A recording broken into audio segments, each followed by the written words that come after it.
Hi, welcome to Relief Beyond Belief, exploring the world of natural healing. I'm your host, Alexandra Barker. Today we're going to be talking about herbs, herbs that grow wild, herbs that grow in our garden, and many ways that we can use them to enhance our healing and enhance our meal preparation. And my guest today is Sherry Bergman, and she's a traditional herbalist. She's going to share all of her wisdom with us here today. Hi, Sherry. Welcome to the show. Hi, Alexandra. Thank you for having me. You're welcome. So what exactly is a traditional herbalist?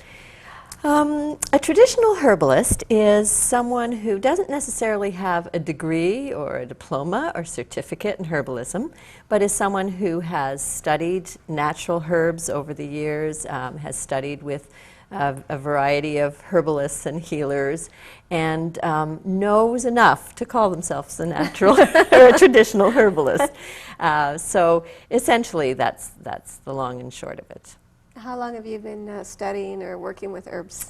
I would say it has been probably close to 35 years that I've been studying herbs. Well, that certainly sounds like you're qualified enough to give us some guidance. So let's just talk about maybe some of the wild herbs that might be popping up in people's gardens that we might think of as weeds, or even along the roadsides. Let's just start with the wild herbs that are growing. Oh, you could get me really going on those. Well, I was just out yesterday on the land, and so it was quite exciting for me to see one of the first ones coming up now is mullein. And many of you might have called that something like lamb's tails, or I don't know what some of the other folk names are, but it's one that has really kind of big hairy leaves. And it's quite tall too, almost looks like corn. Exactly, and the top has little yellow flowers that come up at different times. That's coming up, and that's very exciting, and particularly for this time of year where a number of people are getting colds and bronchial conditions. Mullein is one of the very best herbs for any kind of respiratory tract infections, including ears, actually. The flowers are really good for the ears. And okay, so yeah. You don't put the flowers in your ears, no, I assume? No, so no. Okay, so how do we go from first noticing and being able to identify these herbs growing to using them for something medicinal like that? Okay. Well, I guess get yourself a good book, but... Yeah, or study with someone who knows what they're doing. Yeah. Yeah, it's very important, first of all, to recognize the herb. And I think, as I mentioned to you earlier, I think it's a really good idea to use the herbs that grow outside your door, because these are the herbs that support us in our well-being.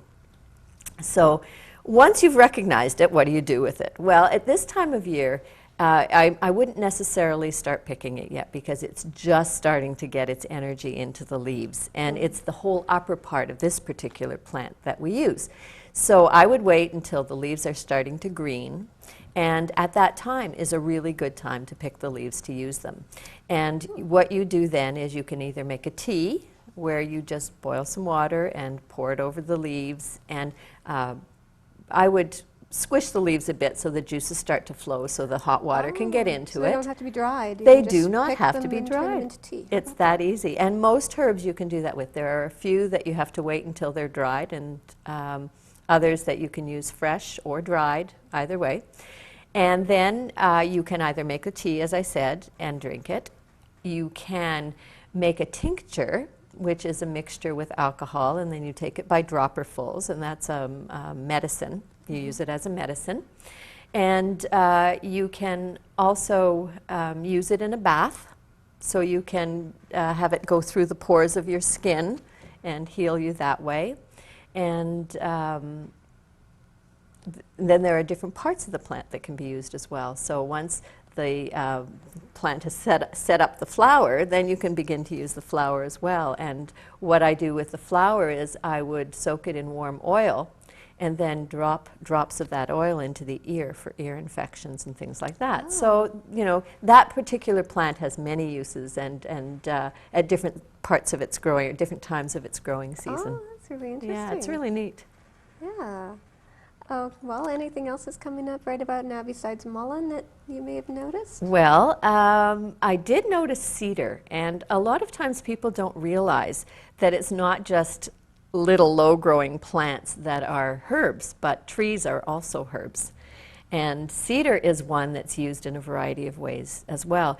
Some people call it thuja or thuya, and that's the natural property in it that is antiseptic and antibiotic. And the native people use that. They burn cedar and inhale the smoke, and that's very wonderful for the respiratory system as well. So that's a good one to know about at this time of year. Yeah. And you can make a tea from it. It's a very strong tea, but you can do that as well. So cedar is a good one to know about, and there are other trees as well that we can use as our helpers, our healing helpers.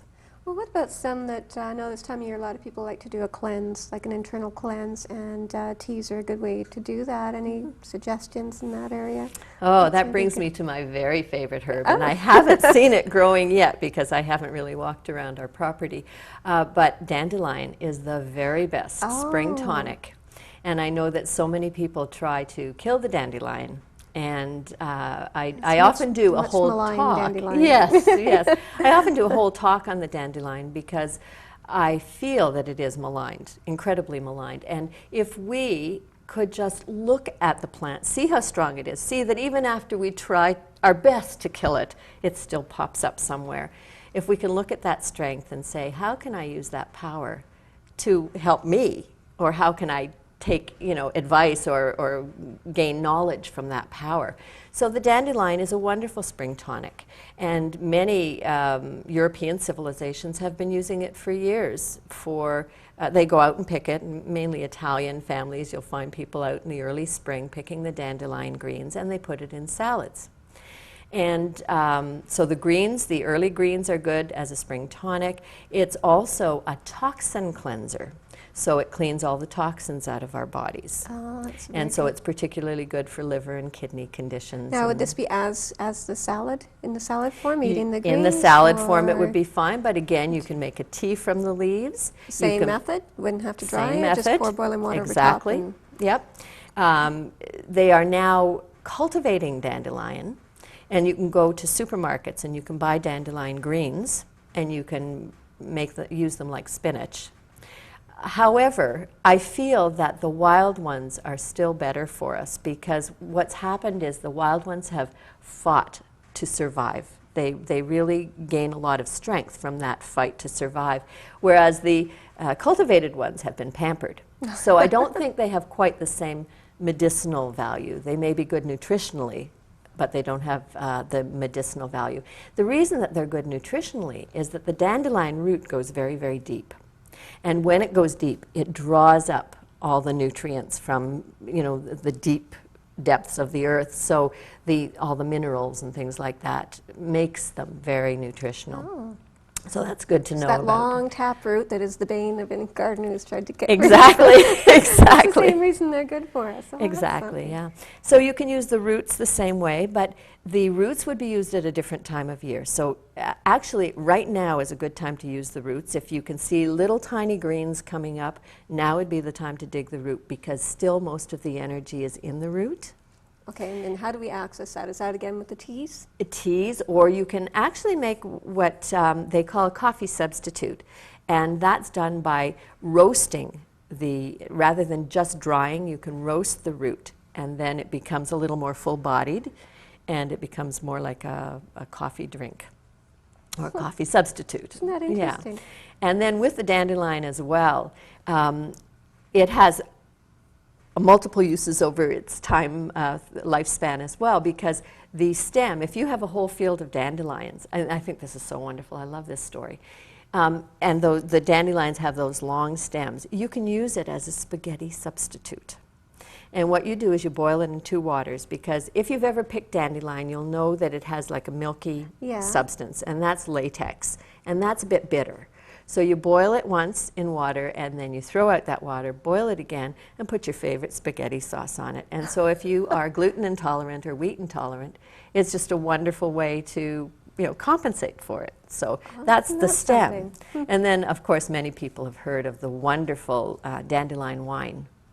And that is one of the most potent wines around. And it's also a wonderful meditation to pick the flowers and to pick each petal off the center and to use it in winemaking. So the only thing that I haven't heard too much about are the seed pods, but I'm sure there's a use for those as well. And and eating the leaves, I guess in the spring is when they're sweet. I remember I tried it later in the year last year, and it doesn't. They're bitter.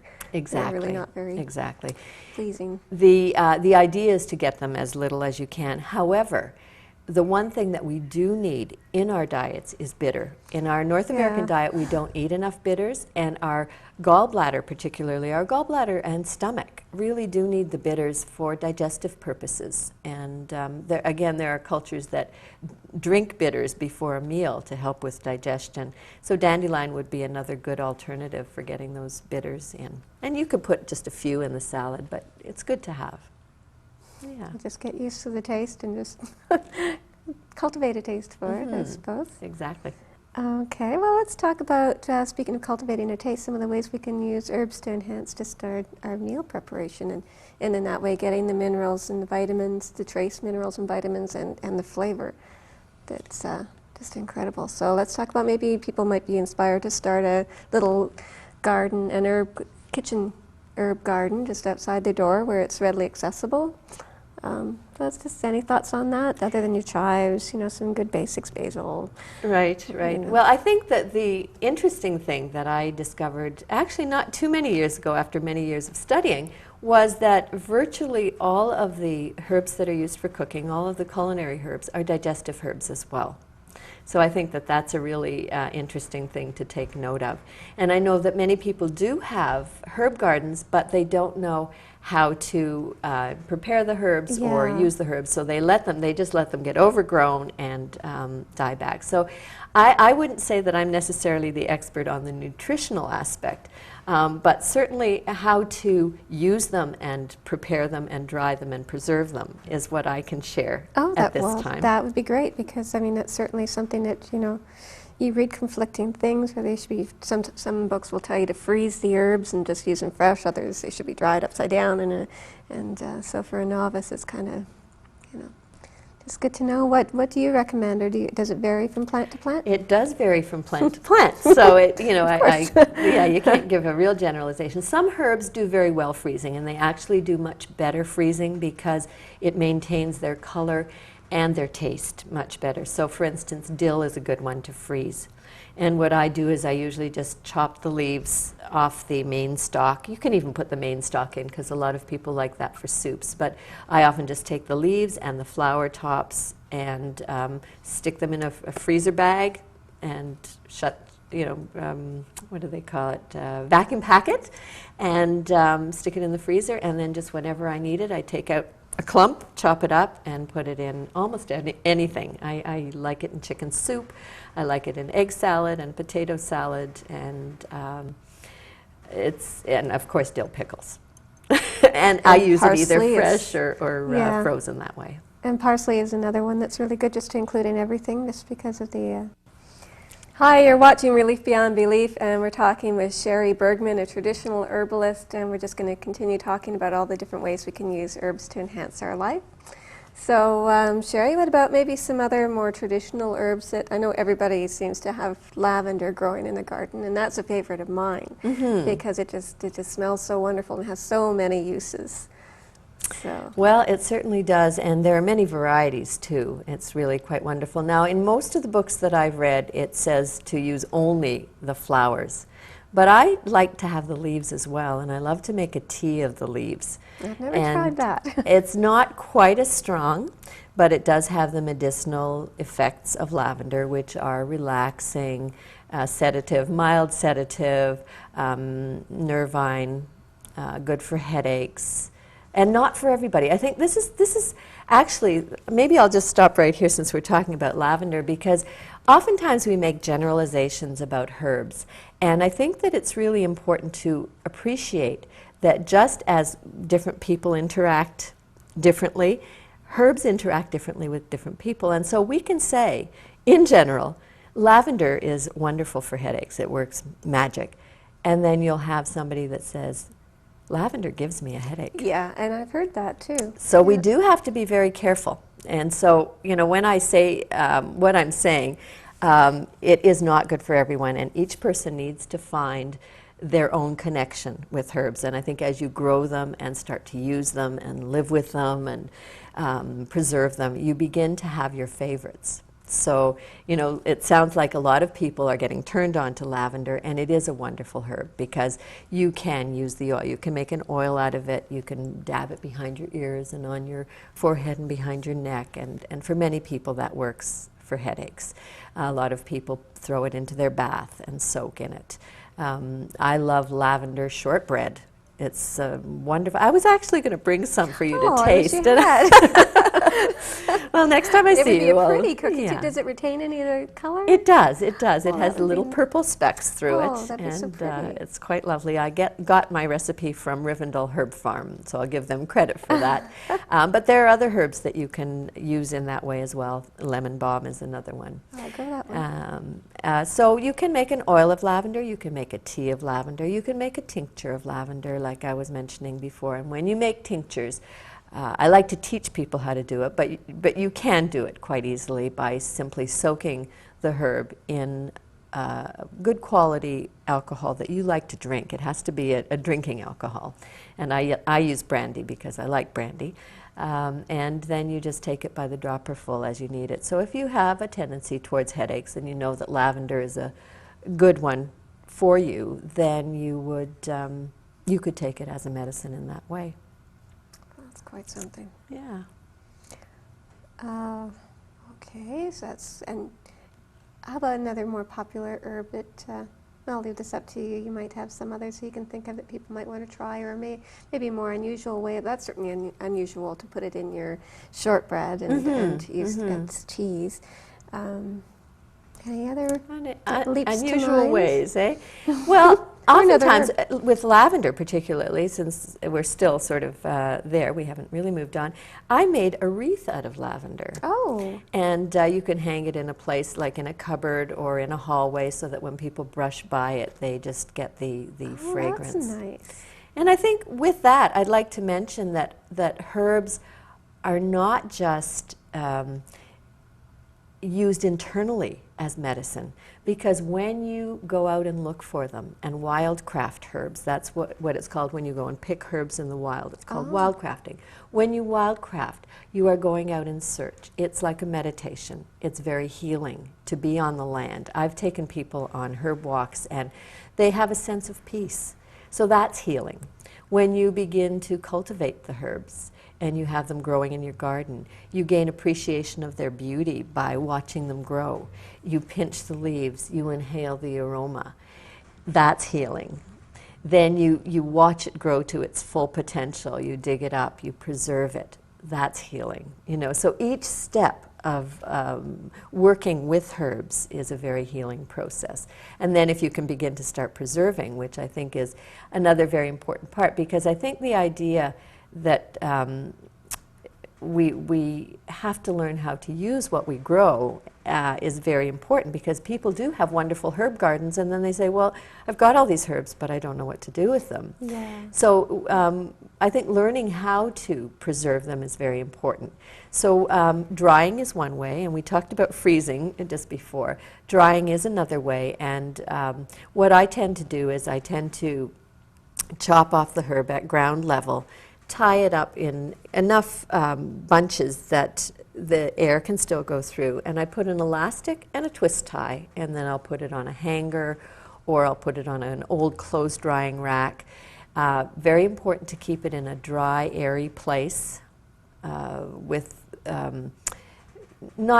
you don't want it damp. You know, for sure it has to be dry, because otherwise you might get mold on the herbs, and that could be potentially dangerous. And that's why a lot of so-called herbalists who sell the herbal products will say, oh, you can't use your own herbs for medicine because they could potentially be moldy. So you really do need to take care with the preserving process. But once you've been through that whole process and then you start using your own herbs, it's such an incredible, you know, feeling to know that you've been with it through the whole living cycle of that herb.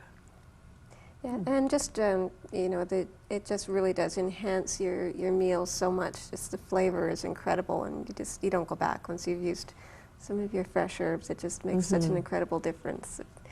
And now that you're mentioning that too, I think it's very important that when you buy herbs, you do your best to find out how long they've been on the shelf, because I personally, when I used to sell herbs, would not sell anything that was older than 2 years old. And you have no idea when you go and buy herbs in the store how long they've been on the shelf. The other part is that if they've been ground finely, like a lot of the herbs you buy in containers have been ground so finely that they're losing their energy, daily, because they've been ground so fine. So I like to leave my plants whole for as long as I can. And even when I put them in a jar after I've dried them, I don't crush them.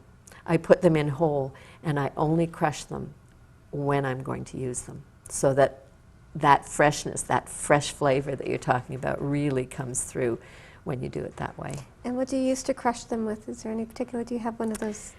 Mortar and pestle. I have a set of about 6 of them, but I have this tendency to take them in my hand and just go like this and then inhale it afterwards.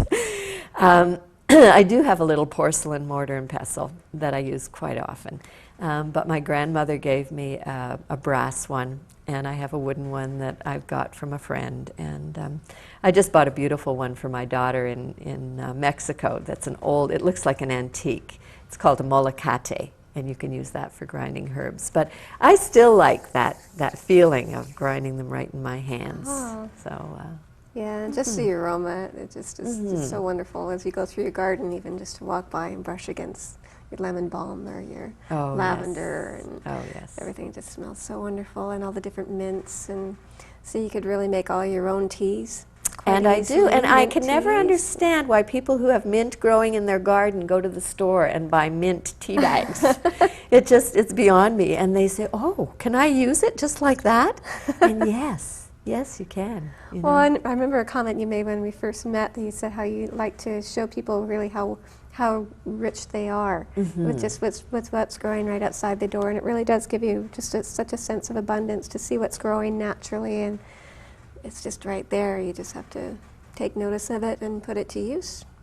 Right on. That's really wonderful. Right on. Yeah, I think that is, even if you live in the city, as long as the area hasn't been sprayed, you can use things that are, growing up through your driveway, if, as long as you haven't driven too many times. They actually say that you shouldn't pick anything within 200 feet of a motorway. But, I mean, certainly in your backyard or, in a park that they haven't sprayed, that's where I'd use dandelions from. I would not, use the dandelion in places that were potentially sprayed. Yeah, so we have to be careful. But we are very, very wealthy, if we just look around us, and we don't have to go to the store and buy mint tea bags. Yeah. And so you teach people how to work with herbs? Do you have courses or anything that you run that, so we'll put your information up there and people can show you. And I know you do herb walks, and we're going to do one in fall at the Relief Beyond Belief studio, so we'll keep people posted about that. Great. And just a wonderful way to come out and spend the day walking and learning to identify all this nature's bounty. And learning to identify and to use, and to make use of what's there for us. Now, can we quickly touch on the medicine bag? I did want to talk about that. Oh, absolutely. We're running a little short. Okay. The medicine bag is just, in the morning we do a herb walk, and then we decide at lunchtime what kind of preparations we're going to make, and in the afternoon we make the medicines that we need. So whoever's in the group makes that decision, and we make medicines that are specific for that group, whether it's a tincture, a healing salve, smudge, insect spray, whatever it is that we want to make, or it could be some kind of herbal culinary combination. But that's what we do in the preparing your medicine bag, because we want to prepare things that we can use over the winter for our well-being. That's great. And smudge can be as simple as sage that you would tie together and burn just to cleanse an area, if you wanted to clear an area for meditation purposes, or something else just to purify the energy. Yep. Can be as simple as sage, or you can add things like sweetgrass, cedar. I like to put some basil in, or lavender.